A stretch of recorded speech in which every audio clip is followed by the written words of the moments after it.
Welcome to Alchemical Science. I'm Jordan, an alchemist and open source researcher and a student of the inventor and vortex fusion specialist Malcolm Bendall.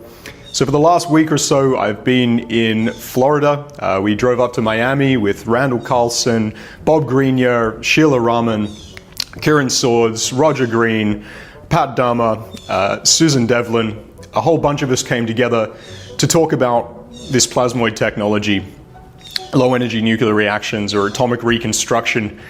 So this was kind of a bit of a mad scientist's road trip. So this is the first of this series of interviews we conducted in Miami between Susan Devlin, who's interviewing, and Randall Carlson in this first one. But there's a whole series of interviews to come. You can already go and check out the one done with Bob Greenyer on the Martin Fleischmann Memorial Project channel, and I'll be posting some others here. You might see them on some other channels as well, because we all took footage. I've got lots more to come from this trip as well, not just these interviews, so there's going to be a steady stream of content coming as I process it all and get it out there. Enjoy this interview with Randall.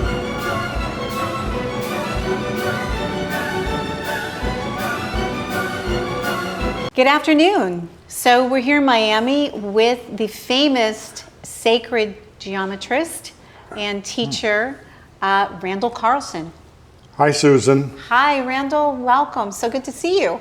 It was good to see you. Yes. I bet you I think it's better to see you than you seeing me. I don't know about that. Well. So you're in town for a conference, and I'm here for the Hereticon Conference over at the Fiena Hotel.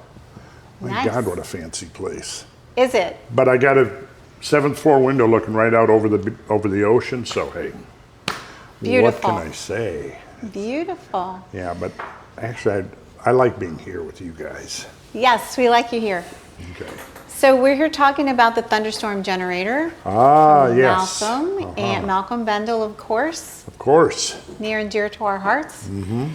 So we just want to get your take and how you fit, first of all, how you fit into the picture, maybe how you met Malcolm, and how your experience in sacred geometry has fit into this. I was into sacred geometry long before I met Malcolm. Mm-hmm. But in my studies, I was reaching for meaning within what I was studying. And I knew it was going somewhere, but where exactly I didn't know. And I knew it had something to do with, like what Sheela was talking about, harmonic resonance.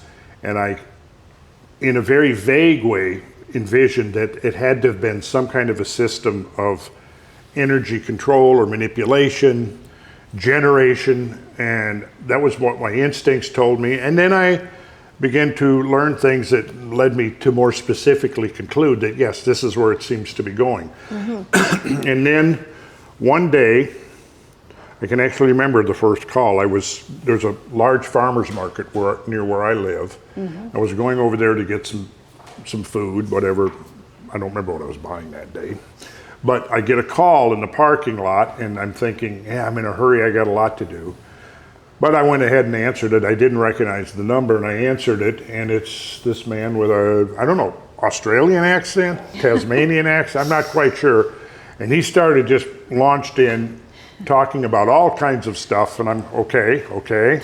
And then the gist of it was this, that he had seen a video of a lecture that I gave that Brad Young recorded and posted on his series Geocosmic Rex, and he had seen that. And I don't remember, I don't know how he got a hold of my contact information, but somehow he did. So he calls me and then to tell me that he had seen that and that he was working on this energy technology that used resonance and frequencies, and it was all based on numbers, and they were the same numbers that I was talking about in this lecture. Wow. So I thought, oh, that's very interesting. But then he launched into I sat out there in the parking lot probably for an hour. At the end of it, I'm going, okay, what do I make of all this that I just heard? So this had to have been, 8 or 9 or even 10 years ago. Okay. Well, then, a little time goes by, a few months, and I get another call from Malcolm, and then this sort of became a regular routine that I would get a call from him every 3-4 months to tell me all these new discoveries he's made. He tells me about his laboratory that he's built on his island in the Maldives, and it sounded pretty interesting, but I wasn't sure, should I be believing all of this? And then, of course, he went into some pretty wild stories, background stories, and I was, okay, well, I don't know quite what to make of all of this, but I did notice this, and I've mentioned this before, that when you're listening to somebody, if somebody, gives you a bunch of BS, typically you can listen to what they say, and then if you talk to them 6 months or a year later, it's not quite the same story. Yeah. The details get rearranged. What I noticed with Malcolm, and I started actually after a couple of phone calls from him, I started taking notes. And what I noticed was the details were always the same. They didn't vary. So he tells me a wild story, and then a year later, he tells me the same story again, and it's exactly the same story. So I started thinking, okay, maybe there's more credibility to this. And so it got to then what eventually evolved was that, I told him that I was doing these podcasts. I was doing a lot of podcasts and stuff. So then he tells me that now his notes that he had been working on were all compiled and kind of organized, and that's when he began to tell me that he wanted to open source all of the stuff he'd put together, that he was building they had built a prototype. And then I think he sent me some video clips. I think the first one that he sent me was a video clip with Roland Perry and 2 of the mechanics that had done a retrofit for not a Fairlane, what was it? Futura. A Futura, yeah. And then Jordan, who was interviewed earlier, right? Yes, he was. You went and followed up on that 5 years later, right? And so that kind of really instilled in me much more confidence that, okay, this is real. This is not just something theoretical. Because doing what I've done, I've had a lot of people come to me with their ideas and things that after looking into them, I'm like, I don't know. But so, and that's as I learned more and got into it. But with Malcolm, the more I learned and got into it, the more plausible it all seemed. Got it. Well, I'm just going to skip ahead. Basically, what happened was he told me that I could, about the idea of open sourcing it, because he didn't want it to ever get bottled up again. And I was totally on board with that. Yeah, whatever I can do, And by that time, I had studied enough sort of alternative energy systems to see that there were parallels to things that other people were doing. Even though I wasn't going to consider myself knowledgeable or an expert, I could definitely begin to see the parallels. So anyways, he wants to do an open sourcing, and I said, yeah, man, whatever we can do to get it out there. And then, that's how we'll test it and prove its viability and all of that, because if you put it out there, other people can try to replicate it, which is the key to scientific verification, replication. So I went on Joe Rogan in November of 2022 with Graham Hancock. And Graham, I think that was my 3rd time on Rogan with Graham.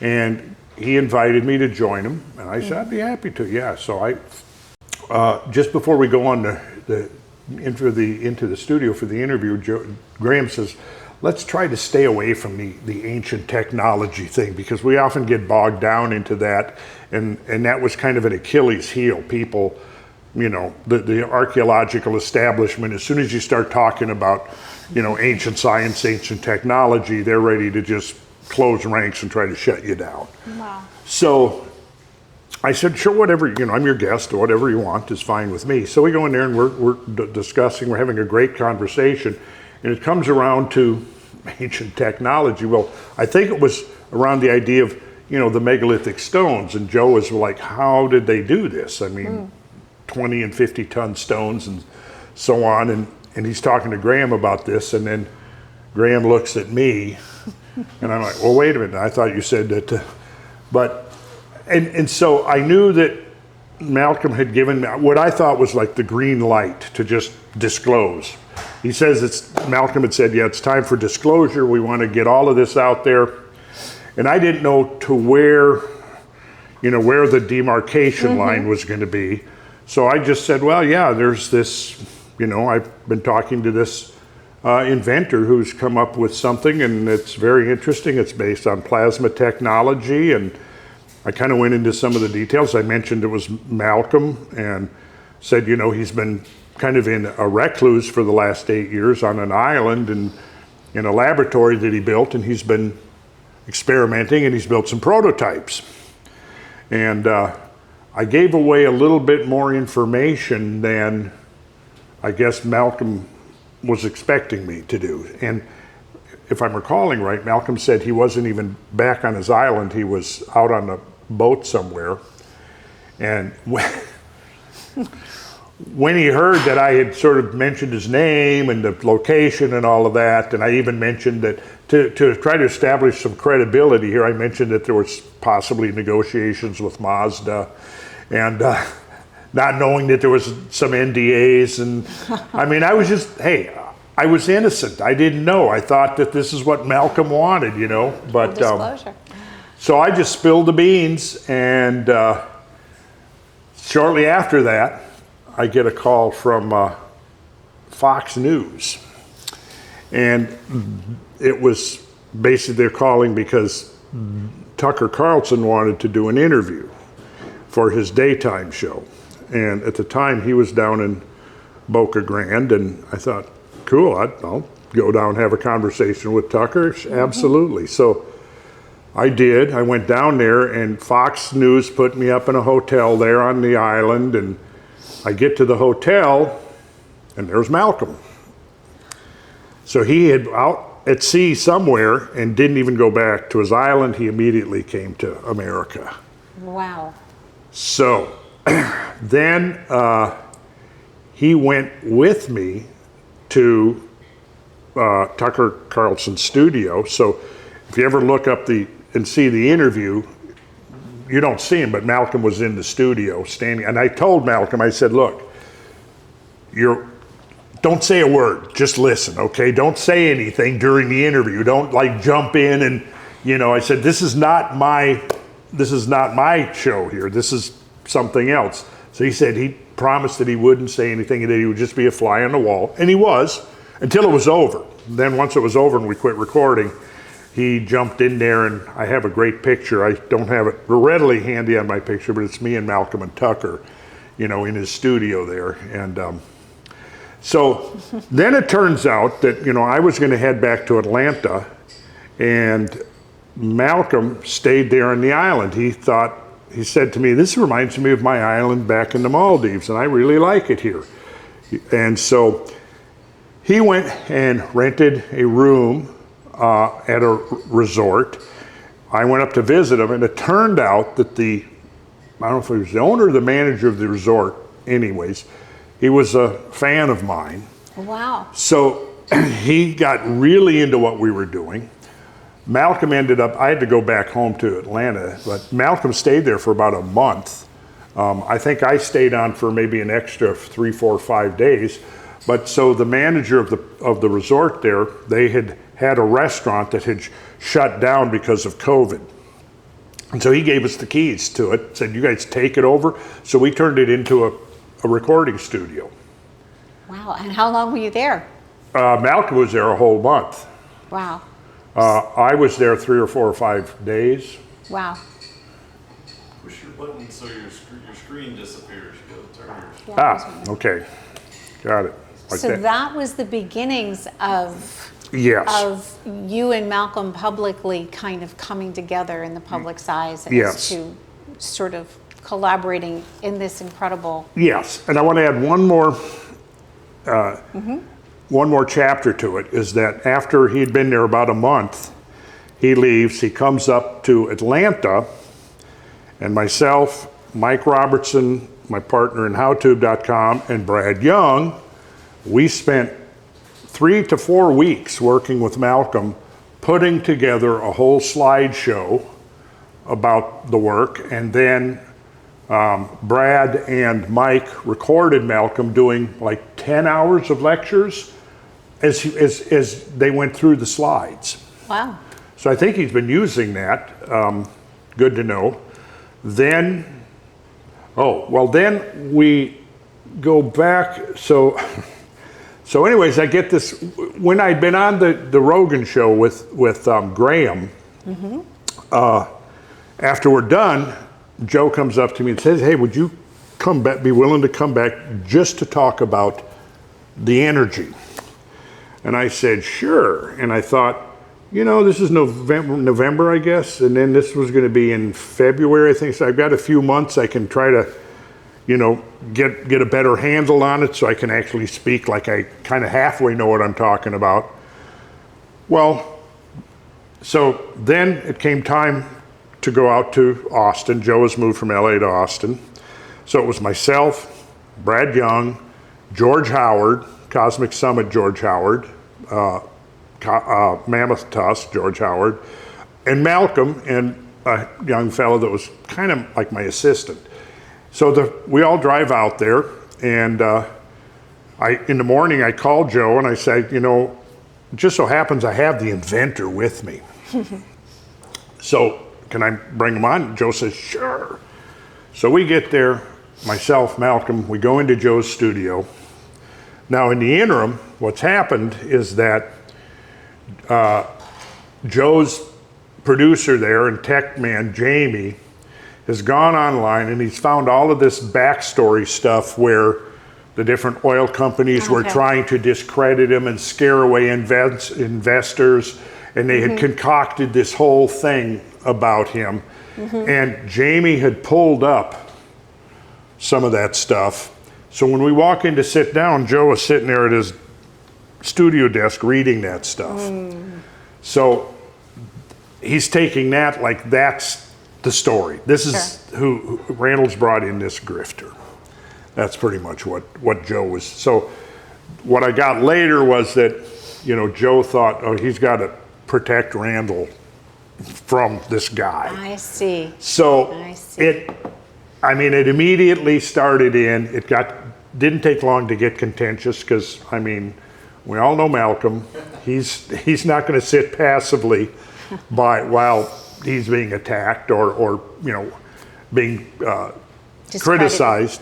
Yeah. So when as this is going on though, I'm like, oh my God, this is not the direction I thought this was going to go. I had that whole slideshow we had done. So I'm wanting to go through the slides and if it ever sees the light of day, you'll see that I'm constantly trying to steer the conversation away from the conspiracies and the politics and the contention and get back. Let's talk about the science here. And it was very frustrating for me. And by the time it's over, it's like, okay, now what, 20 million people, 30 million people are going to think Randall is, brought this confidence man in, and I was already anticipating the blowback from it and wondering how it was going to be affecting me, and kind of like, well, okay, I guess I'll just ride with it and see what happens.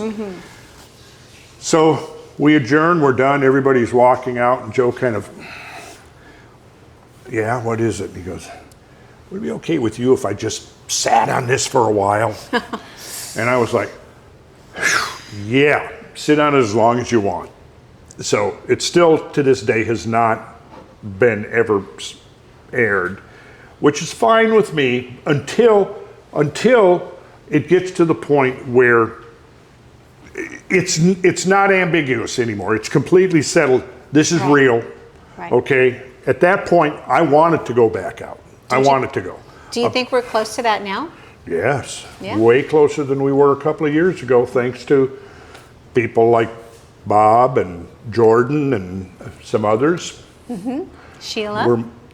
Maybe in a small way I've contributed to that, but I think quite big way. And if we can maybe move on to how your studies in sacred geometry, we've heard from Sheela and Jordan and Bob, and the running theme of course is the geometry, the numbers and the geometry, which basically are the numbers are the geometry and vice versa, right? So well, I could zip through here to some of this.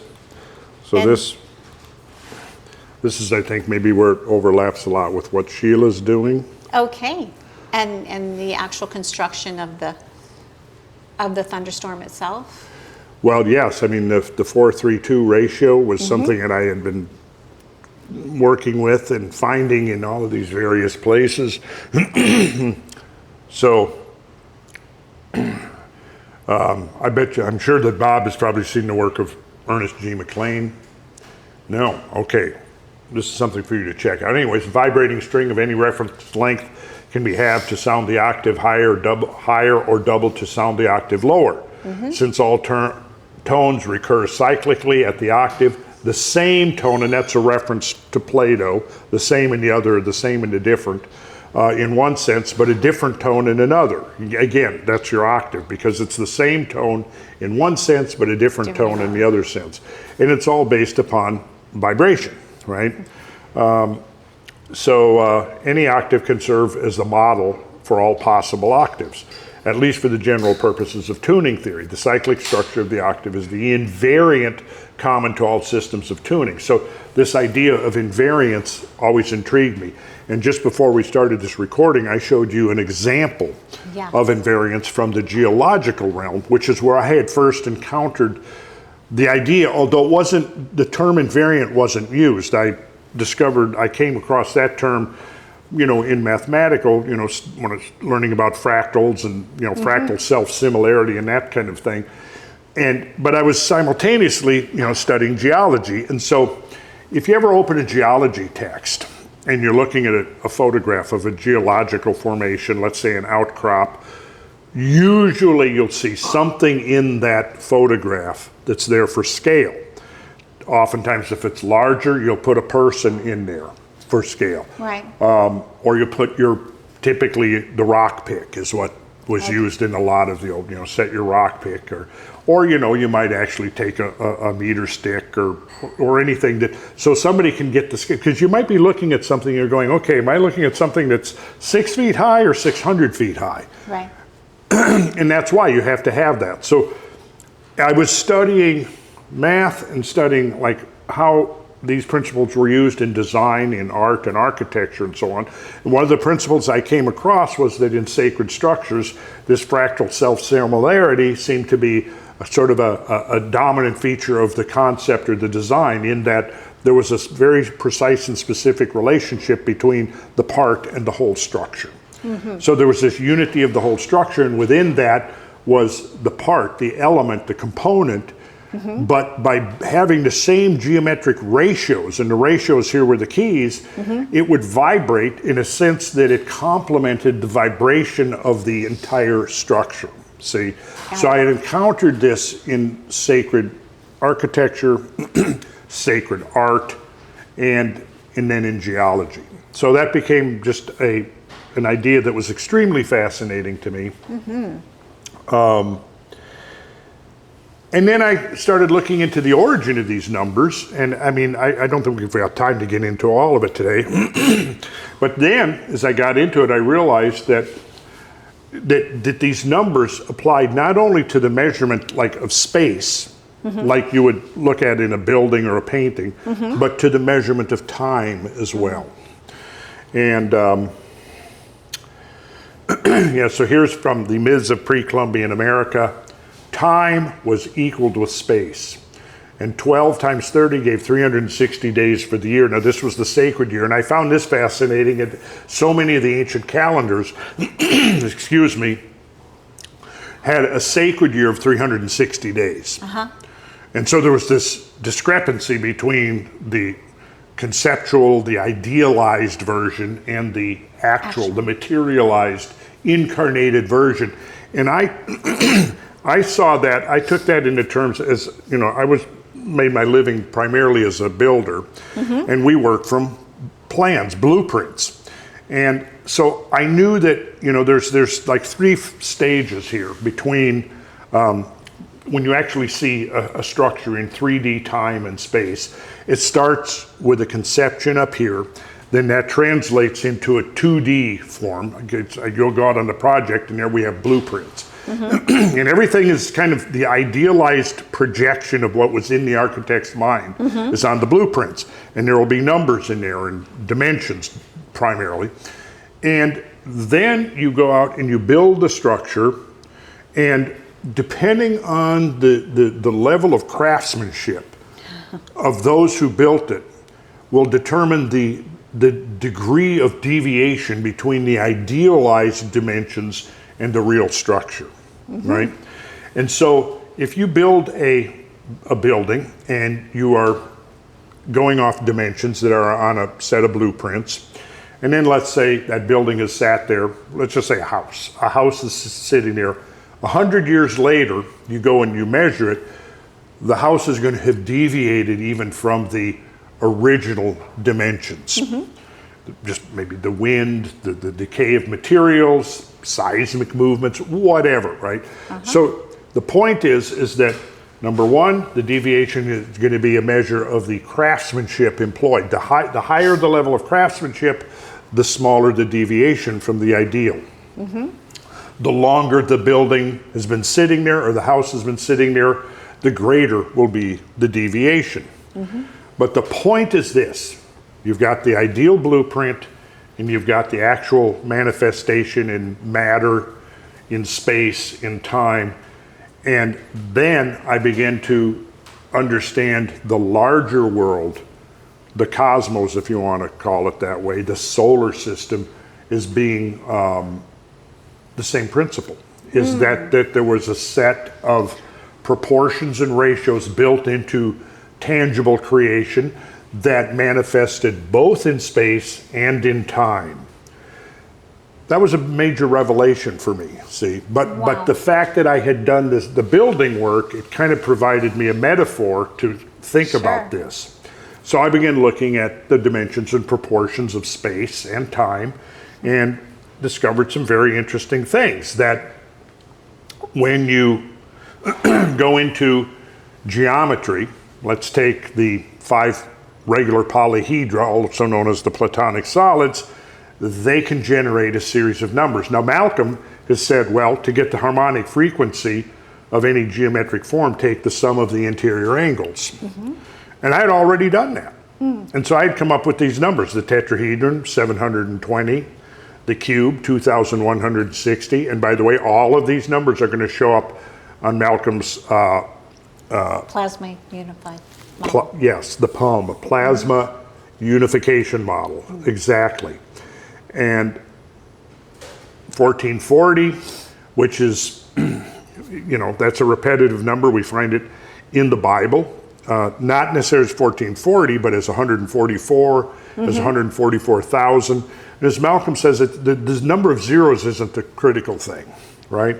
So all of this was fitting in with the things I had already learned and had thought deeply about. And now here's this guy telling me, well, these numbers are at the basis of an ancient technology. And I said, I knew it.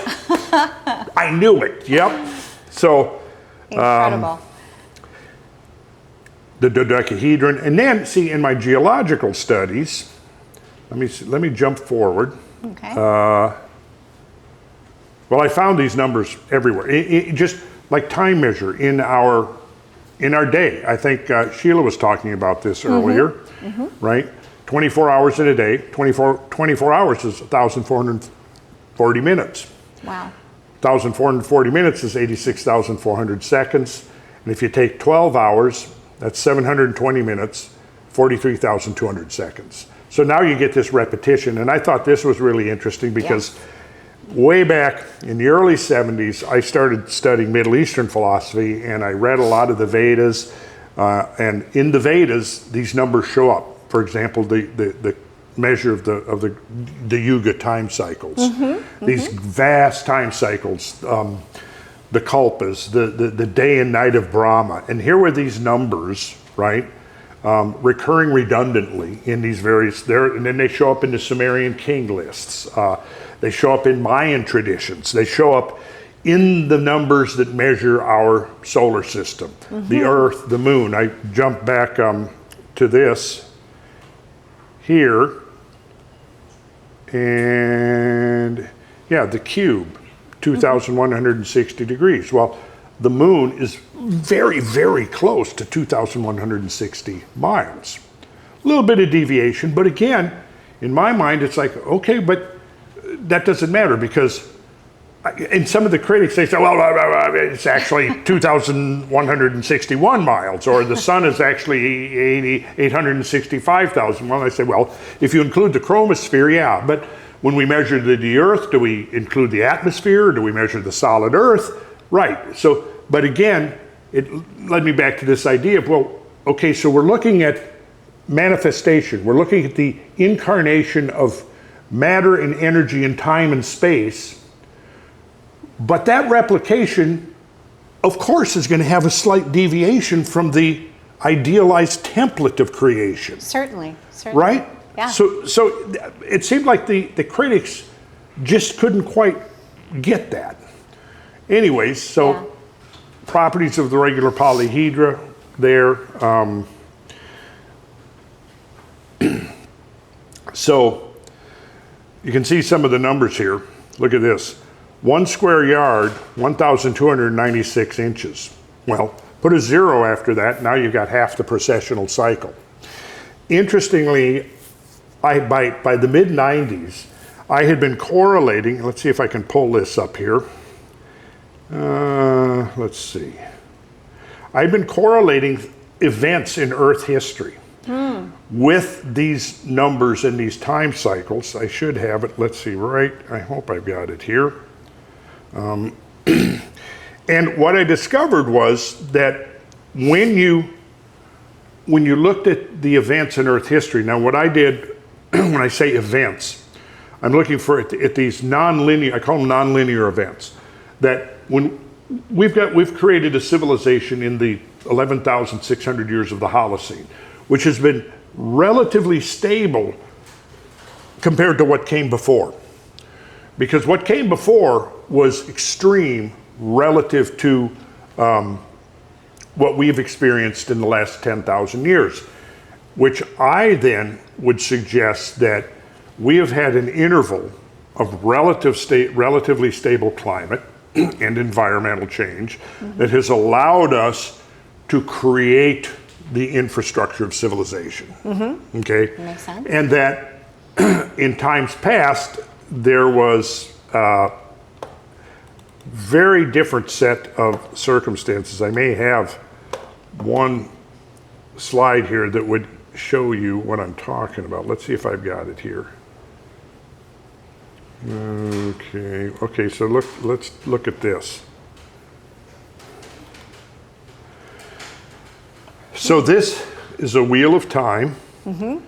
Bob likes to say wheels within wheels, and that's a perfect description. It's like right out of the visions of the prophet Ezekiel from the Old Testament, who describes wheels within wheels. And Bob is showing all of this phenomena, micro and macro phenomena, wheels within wheels. And I had kind of come up with the same idea, except in temporal cycles, time cycles, and saw that it seemed like the larger cycles of change encompassed lesser cycles, which in turn encompassed lesser cycles, and they were all related by these harmonic relationships, these ratios that showed up in these numbers over and over again. So what I did here is, this is just the 12 signs of the zodiac. What you see here, we'll call this the present, 0 years before present, and one full cycle would be 25,920 years before present. So as we go back through, now this is based upon what I think of as the cosmic clock, which is the vernal equinox. And the vernal equinox was used by ancient cultures to measure cosmic time. So if you look at this, this is Aries, Pisces, Aquarius, Capricorn, Sagittarius, Scorpio, and so on. Okay, if we go back through each of these 12 signs, we start here and we go back through 1 quarter, and we get to 6,480 years before present. Well, 6,480 is the internal number of degrees in the dodecahedron. See, 43,200 years BP. There we go. Well, the next thing, like I say right down here, idealized numbers of the precessional cycle. Down here we see half the cycle when the vernal equinox was transiting from Virgo into Leo, 12,960. Well, what happened? Very close, typically one century within 12,960 years ago? Do you know? I don't, off the top of my head. It's an event, again, what I call an event, happened that is called the Younger Dryas. And it could be the most significant climatic event in Earth history, perhaps going back 3 to 5 million years.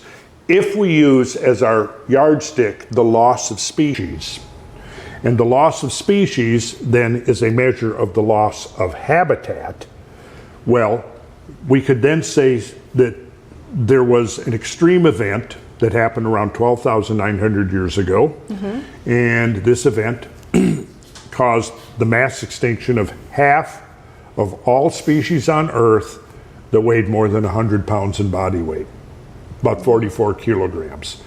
In the hotel where I'm staying, there's a big, like, bronzed model.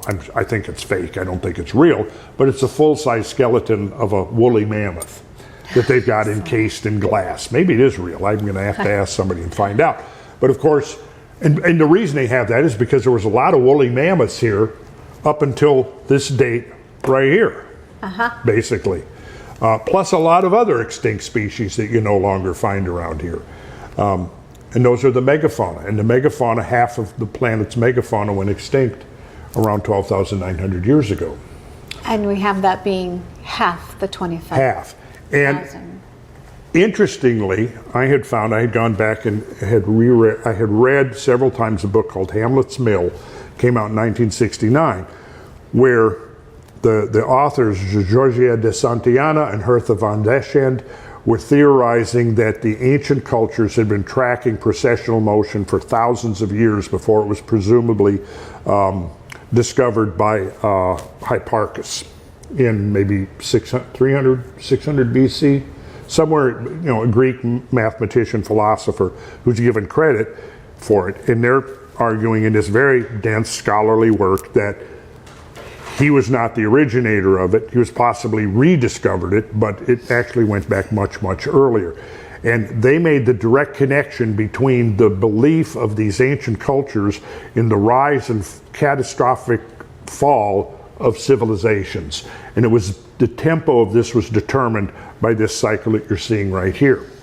Now, one of the things that I then did subsequently, reading through hundreds and hundreds of papers, scientific papers that had to do with changes in the climate and the environment through Earth history, at least within the last few 100,000 years, which was the extent of the dating methods that I was looking at. Radiocarbon dating will take you back to about 50,000 years, and then you have thermoluminescence, and you have potassium, argon, and uranium series, and there's a whole bunch of dating, dendrochronology, a whole bunch of different dating methodologies that are used now.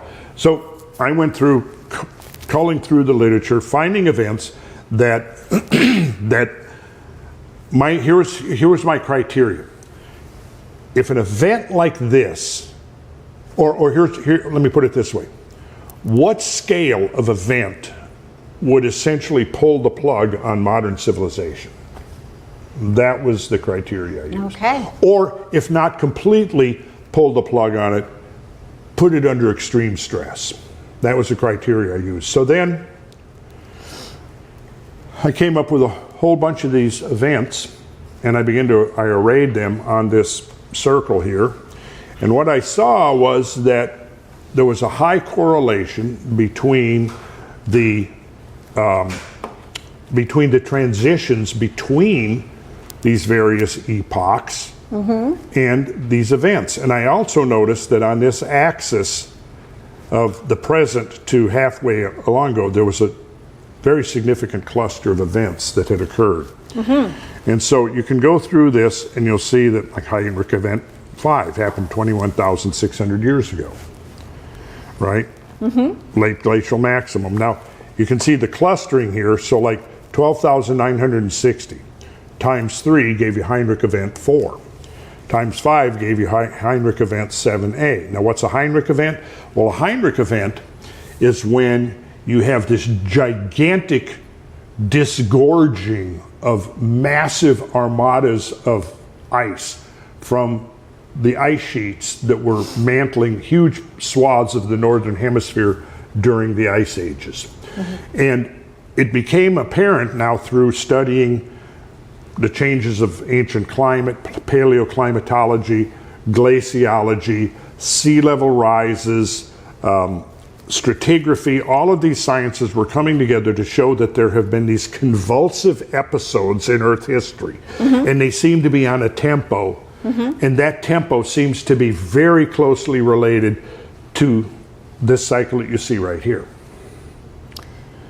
So I find that interesting. Yeah, Now, so sorry to just sort of kind of reorient here just a little let's bit. Let's for reorient. me especially.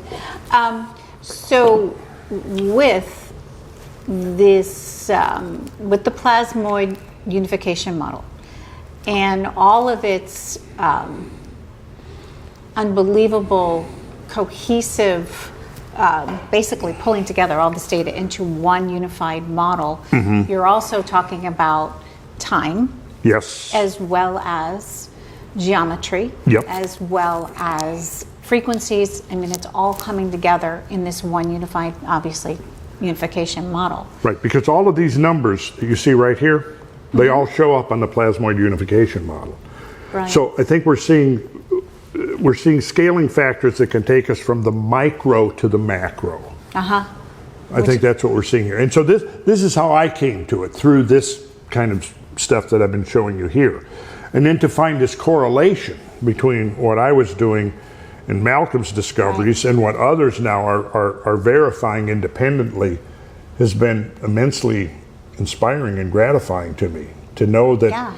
And see, what this has led me to confirm my belief that yes, there's a much deeper, much more complex story to the history of the human presence on planet Earth than mainstream academia has been willing to recognize. Absolutely. And I think we're at the point now where we're about to blow the old paradigms completely out of the water. We're about to blow the gates off their hinges, and we're going to start seeing into that deep past and discover that the history of our species on this planet is way deeper, way more complex, and more incredible and miraculous than we'd ever even begin to imagine within the framework of mainstream academia. Brilliant. So I'm excited about it. Extremely brilliant. My goodness. And I just, gosh, I hate to even add on to that. That was so perfect. But I just find your approach from this sort of macrocosm down, I think really, I find that very fascinating because, like you said, when you're building something, you have time that enters into it, and something changes it, whether it's a earth change or just time itself. And so these little tweaks, and well, it's not quite like you were saying, that's not quite the number that, I think you basically just explained it for me. They're going to continue to find these patterns throughout the universe. One perhaps analogy that might help us to understand this. Anybody, I think we've got a couple of T-shirts here with the golden spiral on it, right? Yep.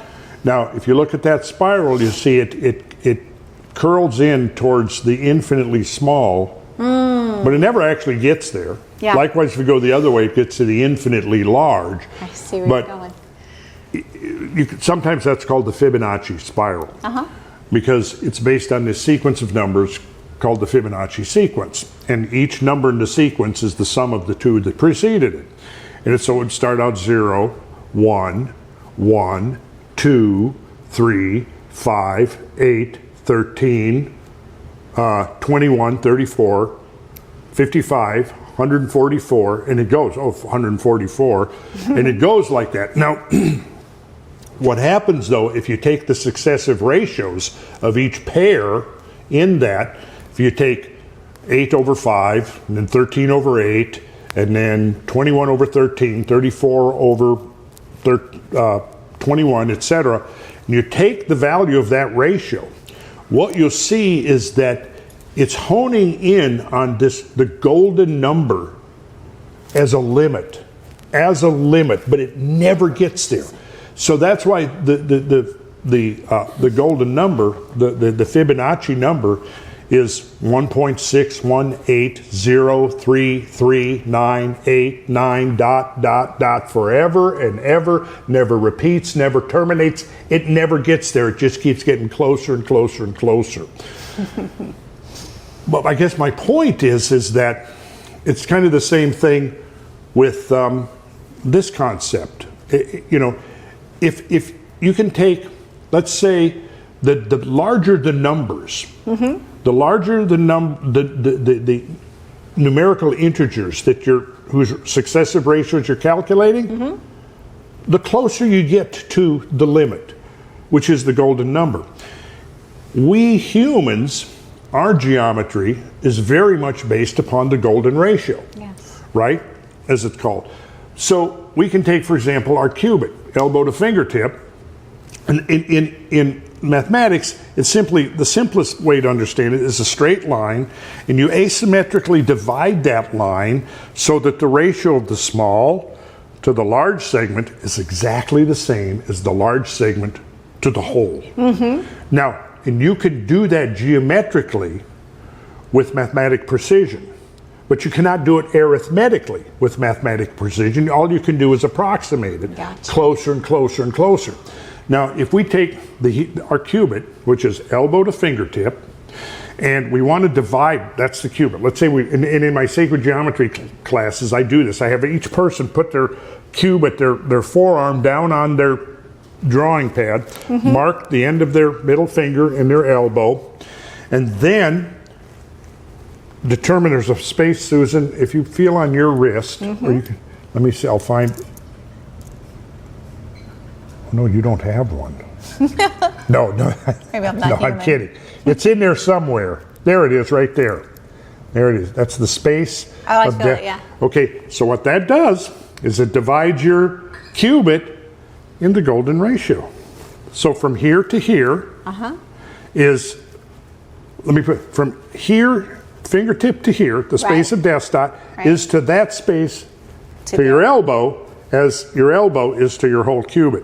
And you can actually see it if you hold your hand up in front of your face and look at your joints. You see that progression of growth between the digit at the, say, the end of your finger, then the next increment, the next increment here, then the next increment here. So we are built on the geometry of the golden section.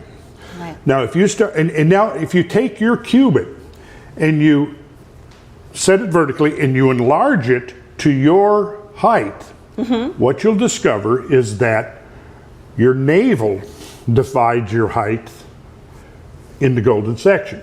It's not in the middle of your body. When you're born as an infant, your navel divides your length, your height, more or less in half. Now you can imagine that if you saw a person walking down the street that had the same proportions as a newborn infant, you would think they looked rather strange, wouldn't you? Yeah. Basically, as we grow to maturity, we're growing into the golden proportion. Wow. But here's the thing. Who gets it exact? There have been studies showing that, you know, there are models and things, and that who's like your facial structure, it can be divided up. You can take a golden rectangle where its height to width is in that ratio, and it gives you the framework of your face, right? We all deviate a little bit. Some of us are closer than others. Some people's legs are longer, others are shorter, etc., etc. But here's the thing. Everybody's going to deviate a little bit, but when you start taking a large sample base and you start measuring lots and lots of people, the more people's data you put in, the closer you get to the golden section as a limit. Right. Brilliant. So to wrap this up, as far as the significance, I mean, obviously you basically have derived your own pathway to validation of Malcolm's technology. Yes. And but I want to see it. I want to see it tested, retested. I want to, you know, I've seen it in one circumstance where I've actually seen it operational. I'd like to see it in several more applications. I want it to be completely 100% confirmed, at which point I'm then going to go back on Joe Rogan, and I want to be able to put Rogan in a headlock and say, no, I want to make sure that there is no ambivalence, no ambiguity. There's nothing that he can bring up. Joe, there it is. It's working. And here it is. Bring in that Thunderstorm generator, set it on his desk in his studio, crank it up. And I think it was suggested he come on tour with you as well. Yeah, I've invited him on tour with me the last few times I've been out, and each time he says, yeah, man, I'd like to, and then it just doesn't happen. But it could happen. I think it will. I hope so, yeah. I think it will.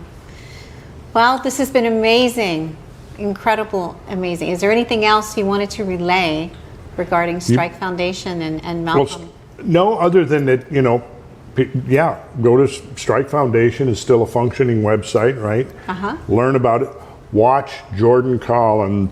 Watch his videos. In fact, that's what I'm doing is I'm recommending, look, if you want to get started in this at ground level, here's the place to start.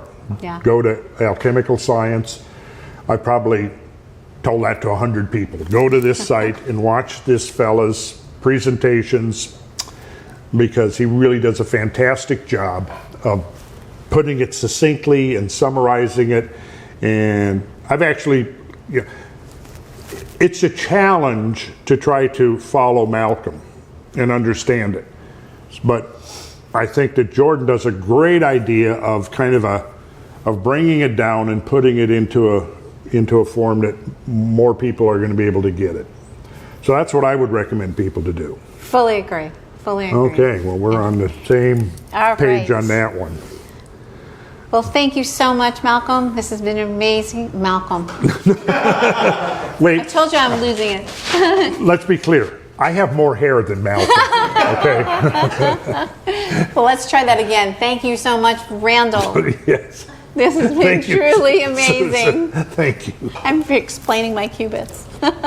Okay. All righty. Thank you, everyone.